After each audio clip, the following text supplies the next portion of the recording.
नमस्कार दोस्तों, मैं आप सभी का स्वागत करता हूं डिफेंस मास्टर पर और एक नया आपके लिए सेशन लेकर आया हूं for your upcoming NDA and CDS examination, जिसमें हम कुछ इंपॉर्टेंट क्वेश्चंस की सीरीज यहां पर मैंने स्टार्ट करी है। तो करीब 10 वीडियोस जो हैं वो ऑलरेडी मैं आपको प्रोवाइड कर चुका हूं और आज का जो हमारा ये सेशन यहां पर होगा, इसमें हम बात करेंगे हमारे डे नंबर 11 के बारे में। ठीक है, तो कुछ इंपॉर्टेंट क्वेश्चंस जो हैं वो आपके एग्जामिनेशन के लिए यहाँ पर पूछे जा सकते हैं, तो उनके बारे में हम डिस्कशन करेंगे और बैकग्राउंड इन्फॉर्मेशन भी मैं आपको बताऊंगा ताकि आपको और भी कुछ इंपॉर्टेंट डिटेल्स उस क्वेश्चन से रिलेटेड यहाँ पर पता चल जाए। ठीक है, तो आप में से जो भी इन क्वेश्चंस को अटेम्प्ट करना चाहते हैं, आप कमेंट सेक्शन में जो है वो अटेम्प्ट कर सकते हैं और देख सकते हैं कि टोटल 10 में से कितने क्वेश्चन जो हैं वो आपके यहाँ पर सही हुए हैं। ठीक है, बाकी हमने साइंस की भी एक सीरीज जो है वो यहाँ पर स्टार्ट करी है, जिसमें जनरल साइंस के 2 वीडियोस प्रोवाइड कर दिए हैं मैंने, और आज से जो है वो आपको इकोनॉमी की भी जो क्लासेस है वो यहाँ पर मिलने लगेंगी, तो आप इकोनॉमिक्स के भी कुछ क्वेश्चन जो हैं उनको यहाँ पर प्रिपेयर कर सकते हैं। ठीक है, चलिए आज का हमारा पहला क्वेश्चन देखिए दिया हुआ है, consider the following statements, Chakma and Hajong are ethnic communities who fled from erstwhile east Pakistan and settled in Arunachal. ठीक है, मतलब कि जो अरुणाचल प्रदेश है वहां पर क्या हुए कि ये सेटल हुए। ठीक है, अच्छा यहाँ पर ये चमकाज लिख गया है लेकिन ये चकमा ही है। ठीक है, तो मतलब ये वाली जो स्पेलिंग है ये आपकी करेक्ट स्पेलिंग है। ठीक है, तो Chakma are predominantly Hindus while the Hajongs are Buddhist.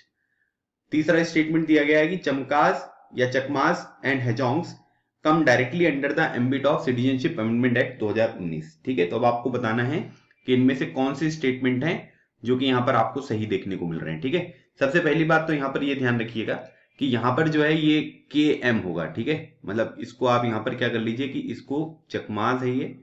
ठीक है, और यहां पर भी आपको ये चकमाज देखने को मिलेंगे। ठीक है, के एम, ठीक है, एम के नहीं है, CHAKMAS। ठीक है, तो इसमें दो, अब यहां पर क्या है कि दो जो यहां पर कम्युनिटीज हैं उनके बारे में बात हो रही है, एक तो चकमा के बारे में और एक हेजोंग के बारे में, तो उससे रिलेटेड यहां पर स्टेटमेंट है जो कि यहां पर आपको देखने को मिल रहे हैं। ठीक है, अच्छा अब यहां पर अगर हम एक चीज देखेंगे, मतलब आप ये कह सकते हैं कि जो ये चकमा और हेजोंग हैं, ठीक है, इनके बारे में अगर हम देखें तो ये दोनों क्या है कि ये एथनिक कम्युनिटी हैं, जो आप यहां पर ये कह सकते हैं कि ये चिटगोंग हिल जो आपको देखने को मिलता है। ठीक है, इसको हम क्या बोलते हैं, इसको बोलते हैं चिटगोंग हिल। तो वहां पर आपको देखने को मिलेंगे, जैसे आज के टाइम पीरियड पर चिटगोंग जो है, ठीक है, वो आपको बांग्लादेश में देखने को मिलता है। ठीक है, तो वहां पर जो है उसके आसपास ये चकमा और हेजोंग जो कम्युनिटीज हैं वो रहती हुई आपको दिखाई देती हैं। ठीक है, इसमें से जो चकमास आपको देखने को मिलेंगे ये क्या है, ये बुद्धिस्ट है। ठीक है, ये कम्युनिटी जो है वो कैसी है, ये बुद्धिस्ट कम्युनिटी आपको देखने को मिलेगी। और हेजोंग जो है ये आप यहां पर ये कह सकते हैं कि ये हिंदू आपको देखने को मिलेंगे। ठीक है, तो यहां पर क्या है कि ये उल्टा दे दिया गया है ना, चकमास को हिंदूज लिखा हुआ है, हेजोंग जो है इनको बुद्धिस्ट लिखा हुआ है, तो दूसरा स्टेटमेंट जो है ये हमारा गलत स्टेटमेंट यहां पर हो गया। ठीक है, अच्छा अब इन दोनों के बारे में अगर हम देखेंगे तो ये आपको कुछ कंट्रीज में देखने को मिलेंगे। ठीक है, जैसे अगर हम बात करेंगे तो यहां पर आपको ये नॉर्थ ईस्ट इंडिया वाला जो पार्ट है, ठीक है, वहां पर आपको देखने को मिलते हैं। ठीक है, दूसरी इंपॉर्टेंट बात, ये जो है आपको वेस्ट बंगाल में भी देखने को मिलेंगे। ठीक है, उसके बाद ये बांग्लादेश में भी आपको देखने को मिलेंगे और आपको जो बर्मा है, म्यांमार है, वहां पर भी आपको देखने को मिलेंगे। ठीक है, तो ये कुछ इंपॉर्टेंट रीजन्स हैं जहां पर आपको चकमास और जो हेजोंग यहाँ पर कम्युनिटी है वो आपको देखने को मिलती है। ठीक है, अब उसके बाद यहां पर क्या हुआ कि ये जो ईस्ट पाकिस्तान था, जिसको आज के टाइम पीरियड पर हम बांग्लादेश यहां पर कहते हैं, तो 1964-65 के टाइम पीरियड पर है ना, ये लोग वहां से निकलकर जो है वो आए थे, क्योंकि आप सभी को पता है कि जो वेस्ट पाकिस्तान है, जिसको हम पाकिस्तान बोलते हैं, ठीक है, उनके द्वारा बहुत ज्यादा यहाँ पर वॉल्यूशन वगैरह, ह्यूमन राइट वॉल्यूशन वगैरह यहाँ पर देखने को मिलता था। इस वजह से यहाँ पर क्या हुआ कि ये जो आज के टाइम पीरियड पर ईस्ट पाकिस्तान है, इसको छोड़कर ये कहां पर आ गए, ये अरुणाचल प्रदेश वाला जो रीजन है वहां पर ये सेटल हो गए। तो पहला वाला जो स्टेटमेंट है ये आपका बिल्कुल सही है। अब आप यहां पर ये कह सकते हैं कि इसके कुछ और भी कारण है ना, जैसे अगर मान लीजिए कि अगर हम यहां पर बात करेंगे तो इसके जो यहां पर रीजन अगर आप यहां पर समझोगे, है ना, तो रीजन में अगर आप देखेंगे कि भाई ऐसे क्या कारण है कि इनको यहां पर ये बांग्लादेश वाला जो रीजन है वो छोड़कर इंडिया में यहां पर आना पड़ा। ठीक है, तो यहां पर अगर आप चकमास के बारे में बात करेंगे तो चकमास का यहां पर जो है जहां पर ये रहते थे उसका यहां पर लॉस हो गया, मतलब आप ये कह सकते हैं कि यहां पर एक कप्तई डैम है जो यहां पर बनाया गया। ठीक है, इसका नाम याद रखिएगा, इसको बोलते हैं कप्तई डैम। तो कप्तई डैम जो है वो यहां पर आपको देखने को मिला, जिसको कर्णफुली रिवर, ठीक है, इसका नाम क्या है, इसका नाम है कर्णफुली रिवर के ऊपर ये देखने को मिला। अच्छा, अब ये न्यूज में इसलिए क्योंकि ये पर्टिकुलर ट्राइब जो है वो आपको न्यूज में देखने को मिल रही है, ठीक है। तो याद रखिएगा, कप्तई डैम जो है ये कर्णफुली रिवर बांग्लादेश में आपको यहाँ पर देखने को मिलेगा। तो इसकी वजह से यहाँ पर क्या है कि मतलब आप ये कह सकते हैं कि इनका जो लॉस है, जहां पर ये रहते थे, हैबिटेट जो है इनका, ये यहाँ पर खत्म होता हुआ दिखाई दिया।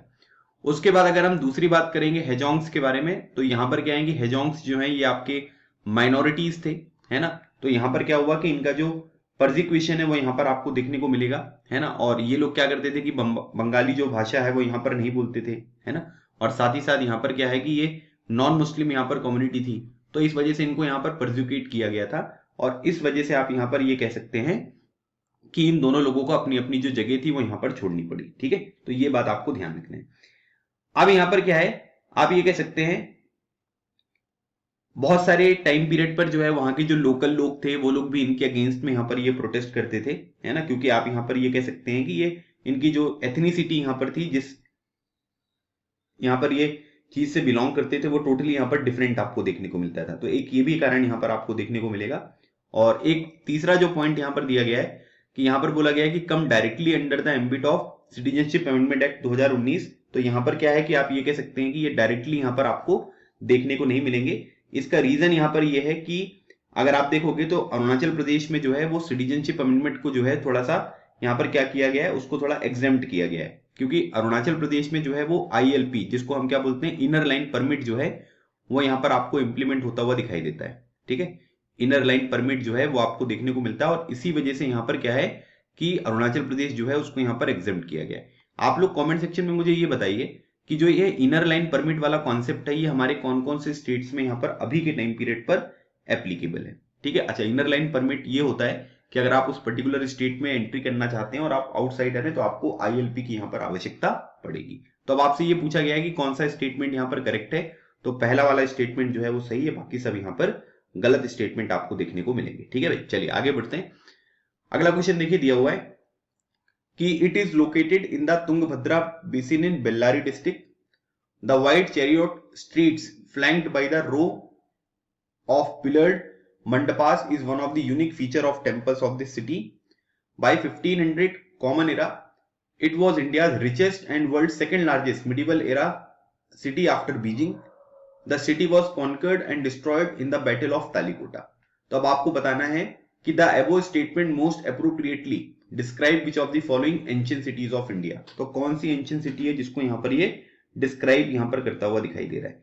अब देखिए, सबसे इंपॉर्टेंट बात यहाँ पर ये है कि इसमें आप यहाँ पर ये कह सकते हैं कि मतलब सिंपल सी बात है, अगर आपको ये बैटल ऑफ तालीकोटा यहाँ पर याद है तो उससे भी आपको यहाँ पर ये पता चल सकता है, ठीक है। तो अब यहाँ पर क्या है कि ये जो बैटल ऑफ तालीकोटा यहाँ पर हुआ था, इसमें आप ये कह सकते हैं कि ये 1565 में यहाँ पर हुआ था, ठीक है। तो अब यहाँ पर क्या है कि जो भी यहाँ पर ये विजयनगर इंपायर था, ठीक है, इसमें जो आपको ये विजयनगर इंपायर यहाँ पर देखने को मिलेगा, जिसकी स्थापना हरिहर एंड बुक्का नाम के दो भाइयों ने यहाँ पर करी थी। तो विजयनगर इंपायर जो है इसकी यहाँ पर हार हुई थी, है ना। किसकी वजह से यहाँ पर हार हुई थी?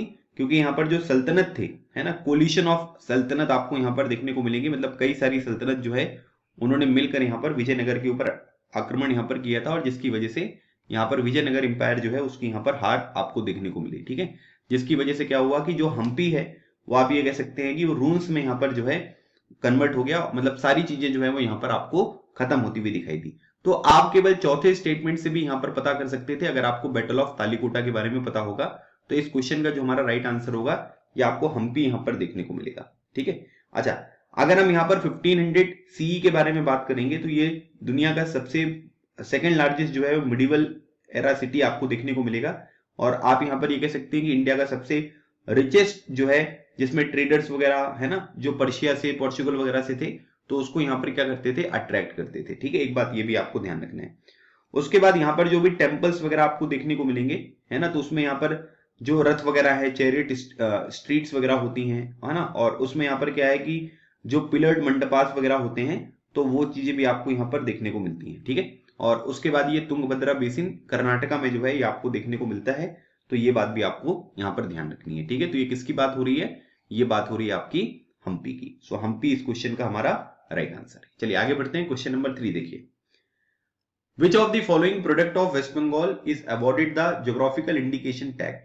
तो इसमें से कौन कौन से यहाँ पर वेस्ट बंगाल के जो है वो प्रोडक्ट हैं जिनको जीआई टैग यहाँ पर दिया गया है? Madhur floor mats, wooden mask of Kushmandi, Purulia Chhau mask, और उसके बाद गोविंदो भोग राइस। तो आपको बताना है कि इसका जो हमारा राइट आंसर होगा वो यहाँ पर क्या है, इसके बारे में जानकारी याद रखनी है। ठीक है, तो अब देखिए यहाँ पर क्या है कि ये सिंपल सा है ना, इसमें कोई दिक्कत नहीं है। तो अभी क्या हुआ है कि अभी ना ये मधुर फ्लोर मैट्स जो आपको देखने को मिलेगा, इसको अभी यहाँ पर क्या किया गया है, मतलब आप ये कह सकते हैं कि 2018 में इसको जो है ये ज्योग्राफिकल इंडिकेशन का टैग यहाँ पर दिया गया है। साथ ही साथ यहाँ पर जो वुडन मास्क ऑफ कुशमंडी है ये भी यहाँ पर जीआई टैग है। पुरुलिया छऊ मास्क जो है ये भी आपको जीआई टैग देखने को मिलेगा, और गोविंदो भोग राइस जो है ये भी आपको यहाँ पर जीआई टैग जो है ये देखने को मिलता है। ठीक है, अच्छा यहाँ पर और भी कुछ हैं, जैसे दार्जिलिंग टी जो है वो भी आपको देखने को मिलेगा, है ना। तो दार्जिलिंग टी भी वेस्ट बंगाल का है और इसको भी जीआई टैग यहाँ पर दिया गया है ना। उसके बाद तुलई पंजी राइस, ठीक है, तुलई पंजी राइस, ठीक है, ये भी जो है ये वेस्ट बंगाल से, इसको भी जीआई टैग यहाँ पर दिया गया है। और उसके बाद यहाँ पर क्या है, बंगाल पटाचित्रा, बंगाल पटाचित्रा। तो ये कुछ यहाँ पर इंपॉर्टेंट आपको जो है ये चीजें देखने को मिल रही हैं, प्रोडक्ट देखने को मिल रहे हैं जो कि वेस्ट बंगाल से हैं और जिनको यहाँ पर जीआई टैग दिया गया है। तो Madhur floor mats, wooden mask of Kushmandi, Purulia Chhau mask and Gobindobhog rice, ये सभी को जो है वो जीआई टैग दिया गया है। सो इस क्वेश्चन का जो हमारा राइट आंसर है ये आपका डी आंसर। ठीक है, तो इसके ऊपर क्वेश्चन वगैरह जो है वो आपसे पूछे जा सकते हैं। और अगर आप इस चैनल पर, डिफेंस मास्टर चैनल पर देखेंगे, है ना, तो आप लोगों को ना बहुत सारी चीजें जो है वो अवेलेबल यहाँ पर मिल जाएंगी। मतलब एक वीडियो जो है वो मैंने आपका जो भी जीआई टैग वगैरह लेटेस्ट यहाँ पर प्रोवाइड किए गए उसके ऊपर भी मैंने एक वीडियो जो है वो आपको प्रोवाइड किया हुआ है। चलिए क्वेश्चन नंबर 4 देखिए, consider the following statements. Shri Narayan Guru was the proponent of Advaita Vedanta. Shri Narayan Guru provided the impetus for Vaikom agitation which was aimed at temple entry for lower caste. तो अब आपको बताना है कि इसका जो हमारा राइट आंसर यहां पर क्या होगा, इसके बारे में आपसे बताना है। ठीक है, बताइए।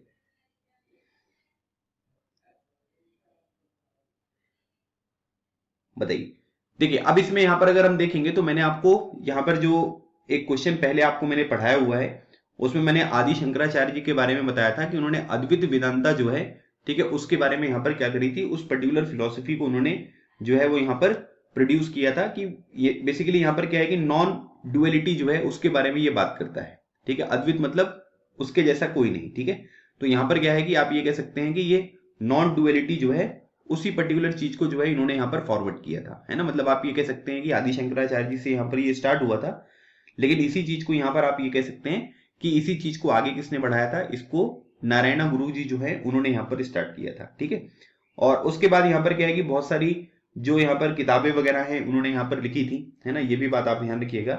और उसके बाद एक चीज बहुत इंपॉर्टेंट है जिसको क्या बोलते हैं, जिसको बोलते हैं वैकोम एगिटेशन। ठीक है, तो वैकोम एगिटेशन के बारे में अगर हम देखेंगे तो यहाँ पर क्या है कि इसमें जो भी यहाँ पर लोअर कास्ट के लोग थे, है ना, कहाँ की बात हो रही है, ये त्रावणकोर की बात हो रही है। तो त्रावणकोर के जो लोअर कास्ट के लोग यहाँ पर थे उनको टेम्पल वगैरह में एंट्री नहीं मिलती थी, है ना। तो इसकी वजह से यहाँ पर क्या हुआ था कि आप ये कह सकते हैं कि एप्रिसिएशन वगैरह जो है वो महात्मा गांधी जी ने भी यहाँ पर इनको दिया, है ना। और साथ ही साथ यहाँ पर क्या है कि पूरे देश का अटेंशन यहाँ पर गया कि जो लोअर कास्ट वाले लोग हैं उनको भी यहाँ पर क्या होना चाहिए कि एंट्री यहाँ पर मंदिरों पर देना चाहिए। ठीक है, तो ये यहाँ पर याद रखिएगा, ये श्री नारायण गुरु जी हैं, है ना, जो कि रीइवैल्यूएटर या फिर प्रोपोनेंट है अद्वैत वेदांता के। और ये वैकोम एगिटेशन जो है उससे रिलेटेड आपको देखने को मिलेंगे ताकि जो लोअर कास्ट के लोग हैं उनकी टेम्पल में एंट्री जो है वो इंश्योर करी जा सके।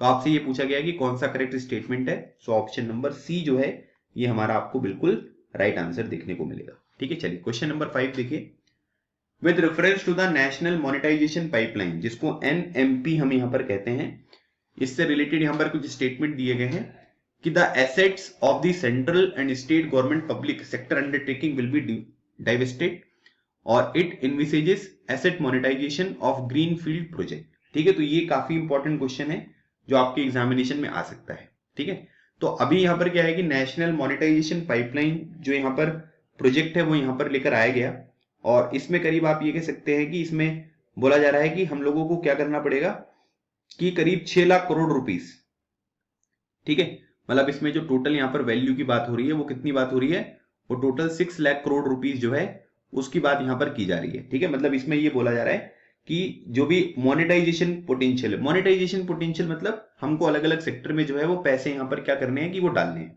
है ना, ताकि वो सेक्टर पर्टिकुलर अच्छी तरीके से काम किए जा सके।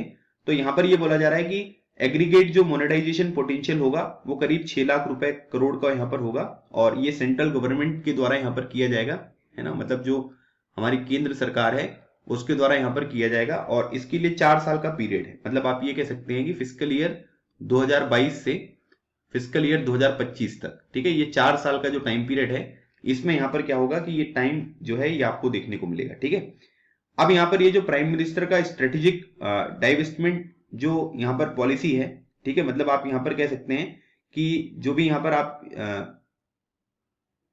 मतलब जो डिसइन्वेस्टमेंट या डाई इन्वेस्टमेंट जो यहाँ पर पॉलिसी आपको देखने को मिलेगी, तो उसमें यहाँ पर हमने ये सोचा है कि बहुत सारे जो हमारे प्रोजेक्ट वगैरह होंगे उनको हम कहाँ लेकर जाएंगे, उसको हम प्राइवेट सेक्टर को यहाँ पर प्रोवाइड करेंगे। ठीक है, और जो गवर्नमेंट यहाँ पर अपने पास कंट्रोल रखेगी, कुछ इंपॉर्टेंट चीजें जो है वो यहाँ पर उसका प्रोजेक्ट जो है वो यहाँ पर रखेगी। तो इसमें ये बोला जा रहा है कि the asset of the central state government public sector undertaking will be divested, मतलब यहाँ पर ये बोला जा रहा है कि यहाँ पर जो भी पूरी चीजें हैं, मतलब सारी की सारी चीजें जो है वो यहाँ पर क्या कर दी जाएंगी, वो यहाँ पर डाइवेस्टेड जो है वो यहाँ पर कर देंगी। मतलब आप ये कह सकते हैं कि जो भी यहाँ पर उनके अधिकार वगैरह हैं वो किसी दूसरे को यहाँ पर प्रोवाइड कर दिए जाएंगे।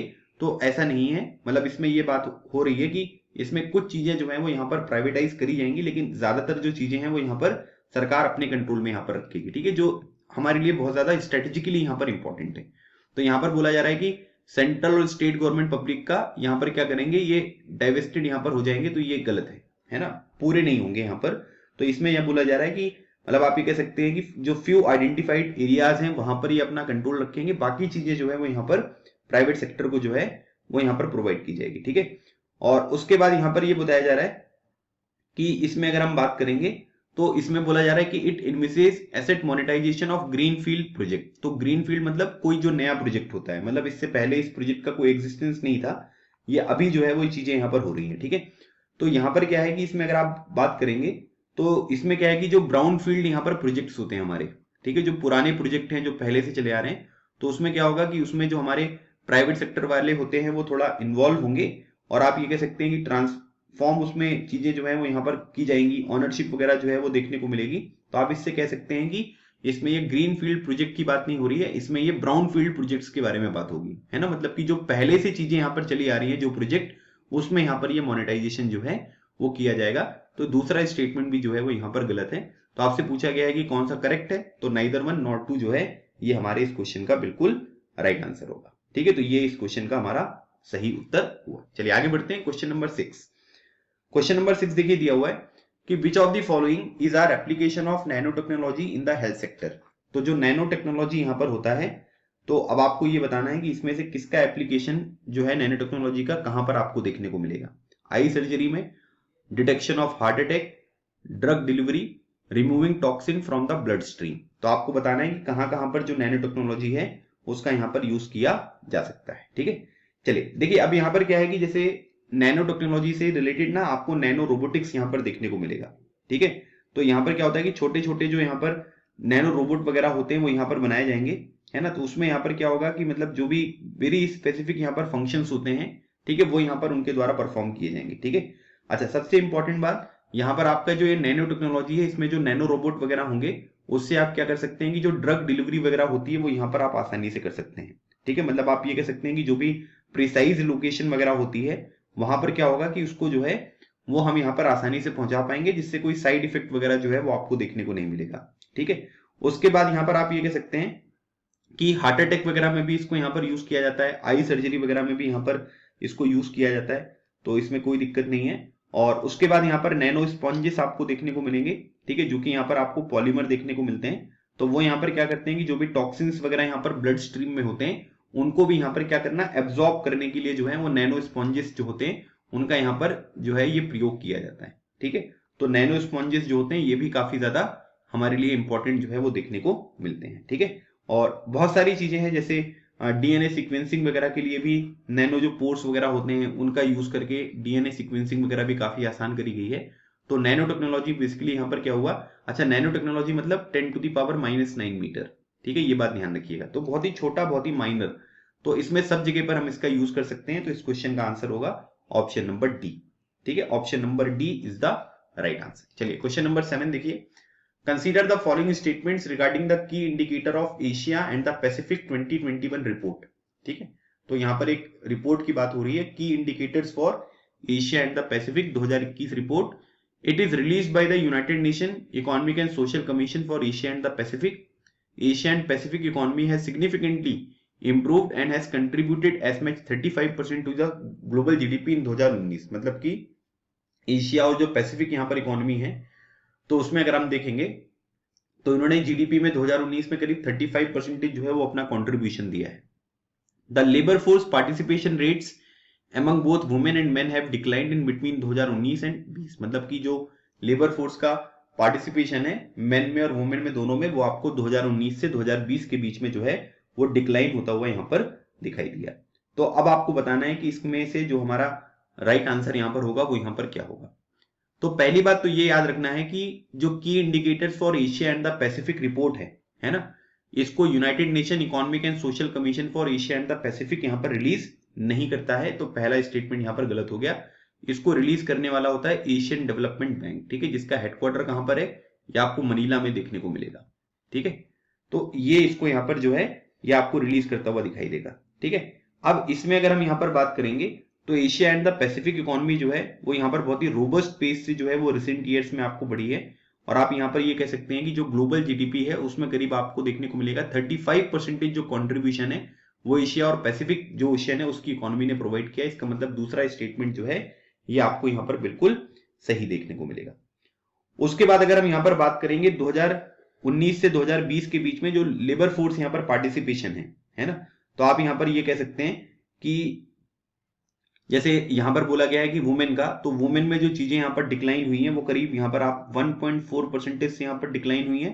और मेन में अगर हम यहां पर लेबर फोर्स पार्टिसिपेशन की बात करेंगे तो करीब 0.8% से जो है वो यहां पर डिक्लाइन हुई है। ठीक है, तो दोनों जगह पर डिक्लाइन हुई है। तो तीसरा स्टेटमेंट भी जो है ये हमारा आपको बिल्कुल सही देखने को मिलेगा। ठीक है, अच्छा एक बात यहां पर ये भी ध्यान रखिएगा, इस पर्टिकुलर रिपोर्ट ने यहां पर ये बताया है कि करीब 75 to 80 मिलियन जो यहां पर डेवलपिंग एशिया पैसिफिक रीजन में है, ठीक है, एशिया पैसिफिक रीजन में है, आप ये कह सकते हैं कि वो यहां पर एक्सट्रीम पॉवर्टी में आपको देखने को मिलेंगे। मतलब बहुत ही ज्यादा गरीबी में यहाँ के लोग जो है वो आपको देखने को मिलेंगे। और इनका नंबर करीब जो है वो 75 से 80 मिलियन यहाँ पर आपको देखने को मिल रहा है। ठीक है, तो इसमें पहला वाला स्टेटमेंट जो है वो गलत है, बाकी दोनों स्टेटमेंट जो है वो सही है। आपसे पूछा जा रहा है कि कौन सा करेक्ट नहीं है। ठीक है, ये बात ध्यान रखिएगा कि करेक्ट पूछा गया है कि नहीं पूछा गया है ना, कि नॉट करेक्ट पूछा गया है। तो नॉट करेक्ट पूछा गया तो पहला वाला केवल जो है वो नॉट करेक्ट है, बाकी दोनों स्टेटमेंट जो है ये आपके बिल्कुल सही है। So right answer is option number A. Question number 8 दिया हुआ है कि the ease 4.0 reform agenda has been recently in the news. It is related to reform in which of the following areas? ठीक है, ease 4.0 reform agenda जो है ये किससे रिलेटेड आपको यहां पर देखने को मिलेगा। ठीक है, तो इससे बारे में आपसे यहां पर पूछा जा रहा है। तो इसका जो हमारा राइट आंसर होगा वो यहां पर क्या होगा। ठीक है, manufacturing sector reforms, global taxation reforms, higher judiciary reforms या फिर बैंकिंग रिफॉर्म्स। ठीक है, चलिए देखिए, सबसे पहले हमको एक बात ये ध्यान रखना है कि जो ईज रिफॉर्म एजेंडा है ना, ईज रिफॉर्म एजेंडा जो है इसको यहां पर कब स्टार्ट किया गया था, इसको 2018 में स्टार्ट किया गया था। किसके द्वारा इसको स्टार्ट किया गया था, गवर्नमेंट, ठीक है, गवर्नमेंट एंड जो भी यहां पर पब्लिक सेक्टर बैंक्स यहां पर हैं उनके द्वारा इसको स्टार्ट किया गया था। ठीक है, मतलब आप ये कह सकते हैं कि किसके द्वारा स्टार्ट हुआ, तो गवर्नमेंट और पब्लिक सेक्टर बैंक जो है उसके द्वारा यहां पर स्टार्ट किया गया। ठीक है, अब यहां पर क्या है कि अलग अलग इसके वर्जन है। ठीक है, जैसे अगर आप देखेंगे तो ईज यहां पर आपको 1 जो फर्स्ट वाला वर्जन यहां पर देखने को मिलेगा।